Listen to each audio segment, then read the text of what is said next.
Oke, kembali lagi di Sok Jadi Pandit. Jadi kali ini gue mau bahas preview Champions League leg kedua perempat final yang akan bermain nanti malam dan juga malam besok. Ada beberapa match yang cukup seru untuk tetap disaksikan. Yang pertama, kita bahas dulu dari Real Madrid berhadapan dengan Chelsea.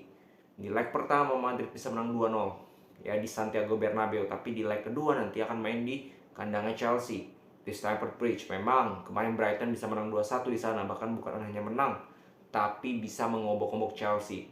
Dan dari 3 laga Chelsea bersama dengan Frank Lampard, mereka belum meraih hasil kemenangan. Bahkan 3 kali, tiga-tiganya kalah. Ya sangat buruk, ini start yang sangat buruk bagi Lampard, tapi bukan berarti mereka kan kalah lagi. Nah ini yang menjadi problem. Ya ini yang harus diwaspadai oleh Real Madrid. Ya Madrid tidak boleh meremehkan Chelsea. Ya tidak boleh sama sekali meremehkan Chelsea.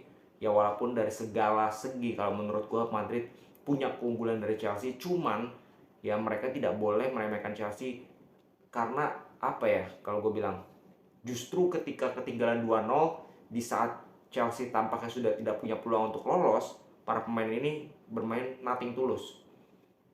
Dan ketika para pemain bermain nothing tulus, mereka akan memberikan segalanya. Ya mereka akan memberikan segalanya. Ya gue nggak tahu sih apakah pemain Chelsea bisa melakukan itu, tapi biasanya kan seperti itu. Ya tapi berat juga nih, karena kalau gue lihat di Chelsea sendiri bagaimana mereka bermain, mereka tidak bermain as a team. Mereka tidak peduli bagaimana di kotak penalti temennya mencetak gol atau apa, yang mereka peduli gue yang mencetak gol. Ya dirinya sendiri. Ketika ada bola pokoknya di kotak penalti di shoot. Tidak ada kombinasi, tidak ada coba untuk assist. Itu yang seringkali terjadi dari Chelsea. Ya. Dan kalau kita berkaca dari leg pertama, Madrid begitu dominan.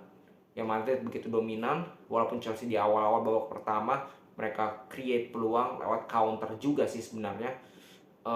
Tapi Madrid habis itu totally mendominasi. Nah yang gue menarik tunggu adalah formasi seperti apa yang akan diturunkan oleh Frank Lampard. Ya kan kita tahu bagaimana 4-3-3-nya menghadapi Brighton dan juga Wolves itu gagal juga. Begitu juga di 3 back, 3-5-2 lawan Madrid juga gagal. Nah itu yang menarik. Apakah Lampard akan kembali ke 3 back atau 4 back? Ya yang jelas mereka butuh gol, mereka akan lebih mengambil resiko, dan justru itu yang berbahaya. Karena Madrid punya pemain cepat ya seperti Vinicius, Rodrigo yang bisa sekali merepotkan Chelsea justru lewat counter. Ya apalagi Rhys James kalau dimainkan di situ kan sangat lemah ya, kelihatan lambat, diobok-obok lah sama Vini lewat counter. Itu sangat berbahaya. Ya tapi secara overall gue memang sedikit unggulkan Madrid untuk lolos. Gue tidak bilang Madrid menang di pertandingan kali ini, tapi Madrid lolos. Bisa aja kalah 1-0, bisa aja kalah dengan selisih 1 gol, tapi Madrid yang lolos. Yang murni sedikit ya, Madrid dari secara overall unggul atas Chelsea. Terus kita ke Milan Napoli. Nah Milan Napoli ini juga belum aman. Milan cuma menang 1-0 di San Siro ya. Mereka masih main di leg kedua di stadion Maradona. Nah walaupun mereka pertandingan terakhir di stadionnya Napoli mereka bisa menang 4-0, tapi itu di Liga. Ya it's different cake kalau lu main di Champions League. Jadi apalagi ini adalah leg kedua di mana ini nyawa terakhir dari Napoli. Ya feeling gue Napoli akan ngegas sejak menit awal. Sejak menit awal mereka harus ngegas, dan Milan gue rasakan lebih defense.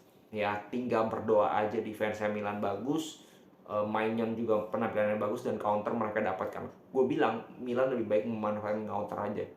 Memanfaatkan counter, Leao di situ punya kecepatan, Brahim Diaz punya kecepatan, Giroud bisa jadi pemantul, dibandingkan mereka harus meladeni permainan dari Napoli. Ya karena kalau sampai Napoli mendapatkan space di lini pertahanan bahaya sekali. Lebih baik menutup semua ruang, main ya ibaratnya pragmatis lah ya, mengincar counter, tapi harus juga setiap counter efektif. Jangan sampai counter terbuang sia-sia. Udah tahu nih jarang dapat counter, ya manfaatkan counter sebaik-baik mungkin. Ya tapi ini masih sangat terbuka untuk Napoli bisa lolos. Walaupun gue sih sejauh ini belum melihat mental Napoli ini seperti apa di Liga Champions, karena lawan itu masih belum setara, dan terbukti ketika melawan Milan kemarin mereka sulit juga untuk bisa mencetak gol. Apalagi Osimhen kan masih diragukan nih Ya kan, kalau sampai dia belum bisa main, bahaya sekali untuk Napoli. Tidak ada clinical, tidak ada finisher di lini depan. Ya mau siapa yang dimainin, kayak mau Raspadori kayak kemarin Elmas, mereka bukan finisher, tidak bisa disalahkan juga. Ya, ini menjadi repot bagi Napoli. Kalau mereka menguasai pertandingan, gue yakin mereka mengkreat peluang, gue yakin. Tapi finishingnya apakah berhasil menghadapi defense dari Milan yang bagus dan juga kiper yang bagus, ditambah tidak ada Osimhen. Nah, ini menjadi pertanyaan besar. Ya, jadi gue sih bilang ini 50-50 match, tergantung mungkin kesalahan individual. Kalau Napoli bisa cetak gol cepat, itu akan membuat pertandingan terbuka lagi. Tapi kalau tidak, babak pertama 0-0, ya ujung-ujungnya Milan pasti akan parkir bus dan Napoli akan mencoba untuk melakukan segala cara. Itu skenario yang sangat mungkin terjadi. Terus kita ke pertandingan ketiga, City Munchen. Ya praktis kalau menurut gue di atas kertas, ya kembali di atas kertas. Ini pertandingan sudah selesai. Ya walaupun bermain di Allianz Arena, keunggulan 3-0 City menurut gue sangat amat parah sekali bagi Pep kalau sampai ini masih dilepas. Sampai dilepas ini parah banget Pep. Mungkin dia akan stres juga. Karena keunggulan 3-0, ya sehebat-hebatnya Munchen dengan Tuchel, sehebat-hebatnya kalau gue bilang semua pemain perform, feeling gue tidak akan nyampe selisih 3 gol. Mungkin 2 paling mentok, 2-0, 3-1. Karena gue lihat City ini sudah semakin kompak ya. Mereka sulit sekali digoyahkan, apalagi kalau pemain-pemain intinya poros-porosnya itu main De Bruyne, depan Haaland, Rodri, Stones, Bernardo Silva, Grealish, itu sulit sekali untuk bisa dikalahkan. Dan gue belum lihat Bayern Munchen punya power yang begitu kuat untuk bisa comeback di leg kedua. Tapi yang namanya sepak bola, anything can happen. Ya miracle pun ada kadang-kadang di sepak bola. Ya itu yang gue nggak bisa masuk ke sana, karena itu udah ibaratnya kehendak yang di atas lah. Keajaiban. Jadi sulit untuk diprediksi oleh manusia.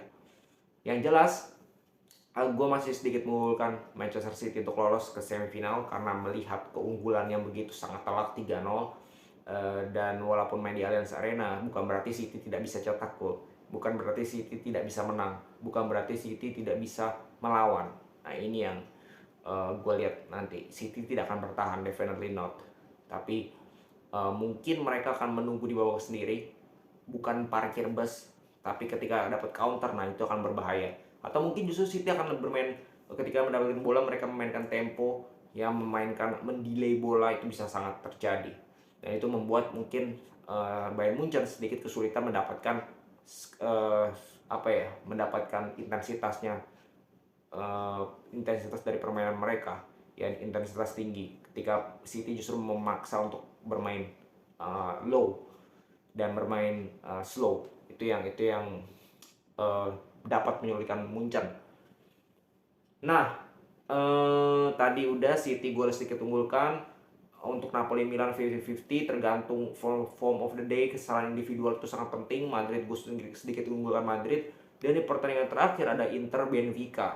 Ini juga belum aman bagi Inter. Inter unggul 2-0 sih memang, cuman ya kita tahu bahwa di Serie A kemarin baru kalah lagi loh 1-0. Ini terseok-seok banget Inter. Serius, terseok-seok banget. Ya bukan berarti mereka tidak bisa di comeback lawan Benfica. Ya asal Benfica membuktikan satu kalau menurut gue, finishing mereka harus lebih bagus, dan terlebih mental mereka. Ya Inter, AC Milan mungkin kalah secara permainan dari Napoli dan Benfica, tapi mereka menang secara mental. Ya mereka punya mental dimana lu nggak perlu main bagus tapi lu menang. Lu bisa memenangkan pertandingan ini dengan cara apapun, fighting spirit lah, apalah. Zero mistakes itu sangat penting. Zero mistake itu sangat penting. Lu nggak boleh melakukan kesalahan-kesalahan individual. Di lini belakang kan dapat penalti juga kan Benfica, itu kan tidak perlu di leg pertama. Nah di leg kedua, kalau Benfica bisa misalkan curi gol cepat, itu menurut gue masih sangat terbuka. Tapi kalau sampai babak pertama misalkan mainnya Benfica sulit untuk nembus, Inter justru dapat beberapa counter, apalagi Inter yang cetak gol, selesai.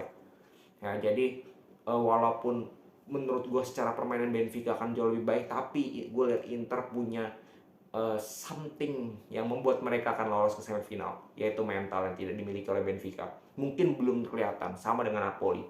Oke, segitu dulu. Jadi kita lihat nanti seperti apa hasil-hasil dari Champions League. Well, gue nggak bahas, sorry to say, karena bagi gue Liga Malam Jumat ya kelasnya di bawah Champions League. Segitu dulu. Salam sepak